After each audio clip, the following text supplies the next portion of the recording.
Mr. Hobbs Takes a Vacation is a 1962 film starring James Stewart and Maureen. It was written by Nunnally Johnson and directed by Henry Koster. The film centers around a month-long seaside holiday taken by the entire Hobbs family, much to the title Mr. Hobbs' displeasure. As time and again things fail to turn out as they planned, it falls to Mr. Hobbs to make the best of it and save this vacation.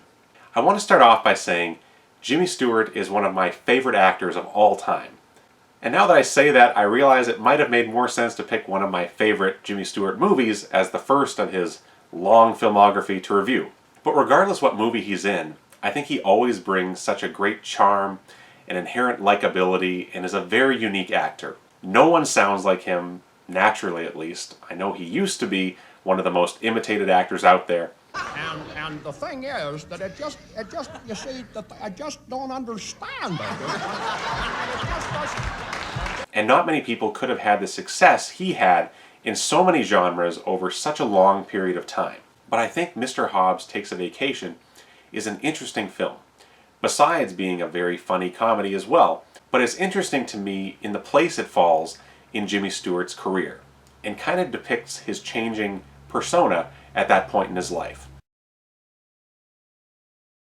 I think Jimmy Stewart's career can be divided into eras.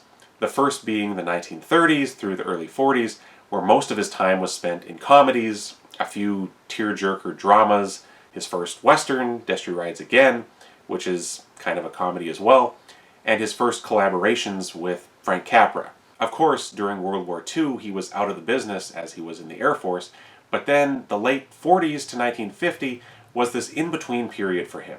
There was a couple of comedies, but then you also got his first film with Alfred Hitchcock, and more we began to see a darker side to Jimmy Stewart. As everyone knows, in his films with Anthony Mann, he exhibited that extremely well, in Flashes of Anger, films about revenge. I mean, his first film right after the war was It's a Wonderful Life, and no movie better encapsulates the balance between light comedy, which everyone knew he could play at that point, and the dramatic heft he could bring to films. The 50s had quite a variety of films for him, a bunch of westerns of course, but also he kind of was doing the type of movies that Tom Hanks has been doing for the last, I don't know how long. Biopics, movies inspired by true events, some prestige dramas, but then the 60s came along, and things changed a bit. And when you look at his list of movies throughout that decade, other than The Flight of the Phoenix, he did solely westerns, which I love, and 3 comedies. Now whether that was his choice or those were just the types of movies he was being offered at the time, I'm not sure, but I thought it was interesting. Obviously, he was still a box office draw, but most of these movies starred him alongside another big name from his generation, whether that be John Wayne, or Henry Fonda, his good friend, or Dean Martin. The list goes on and on. And then in the 70s, he didn't really headline many big movies and stuck mostly to television or guest starring parts in other people's major films. But back to Mr. Hobbs and Jimmy Stewart's changing persona. I think his performance in this movie is excellent and is the absolute highlight of the whole film. But I realized this was a lot different from what he had been doing up to this point. Long gone is the young, idealistic Mr. Smith, the happy-go-lucky Elwood P. Dowd, or even the vengeful Howard Kemp, for example. Roger Hobbs is an older, grumbling curmudgeon, and Jimmy Stewart takes this character and really sinks his teeth into it. He's playing his age, but not a kindly older father and grandfather like one might expect. This guy is none too thrilled to be forced to hang out with his grandkids, or his own children for that matter. The movie opens with him stuck in traffic on the way to his job at a bank, returning after the vacation he was subjected to. And it's in the opening scene that we're treated to the beginnings of his pessimistic, gloomy narration. And I loved it. Jimmy Stewart delivers these lines with a dry, world-weary tone that's hilarious. And it carries on throughout the events that ensue.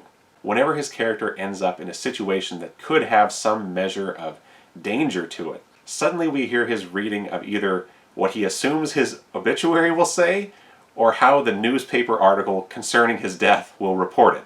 And it's very funny. My favorite is when he and his son go sailing and end up stuck in the middle of a huge patch of fog. I won't spoil what his inner monologue tells us, but I thought it was great. But back to the opening. Once he arrives at work, he asks his secretary to take a letter, which is made out to his wife, and he begins describing this horrific holiday and why such a thing will never happen again. Cue the movie-length flashback. His initial plans for the trip were for just the two of them to go on a cruise or something like that, but quite quickly it's hijacked and turned into this family get-together at the beachside house of some friends of the family. When they arrive at the house, it looks as though the Munsters have just left, and no one is too keen on staying there.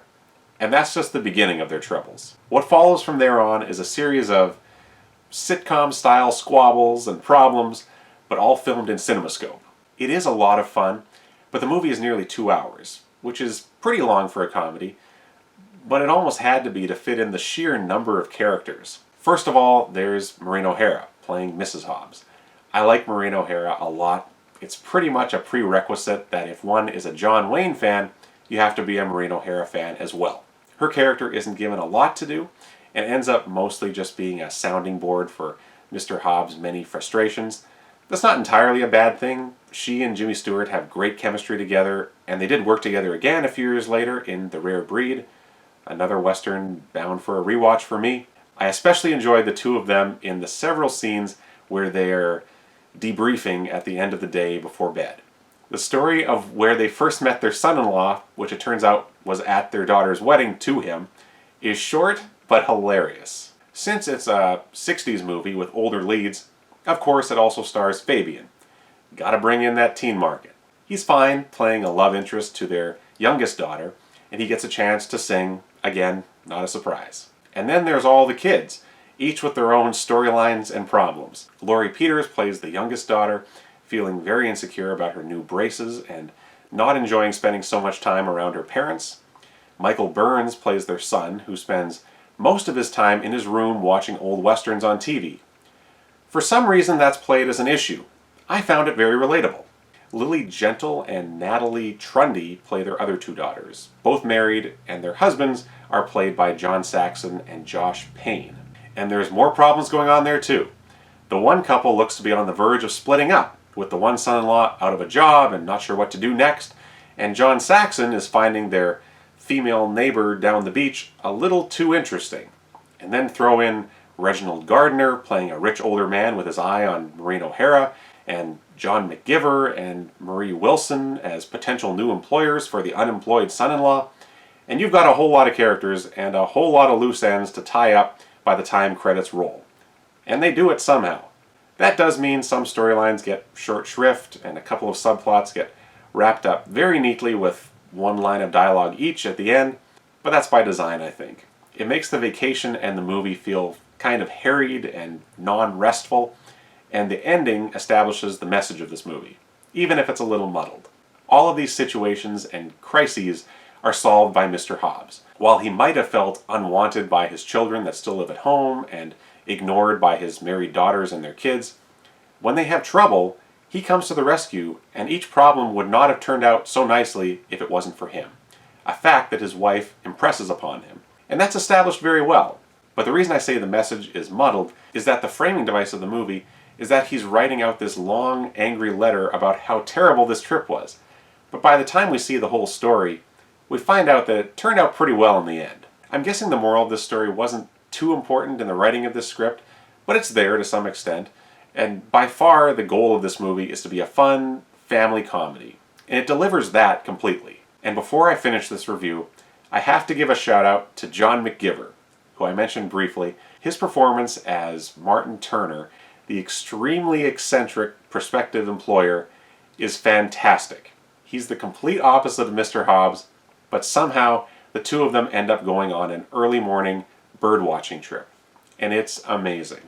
His lesson where he teaches Jimmy Stewart the proper way to walk while hiking is great and has to be seen to be properly appreciated.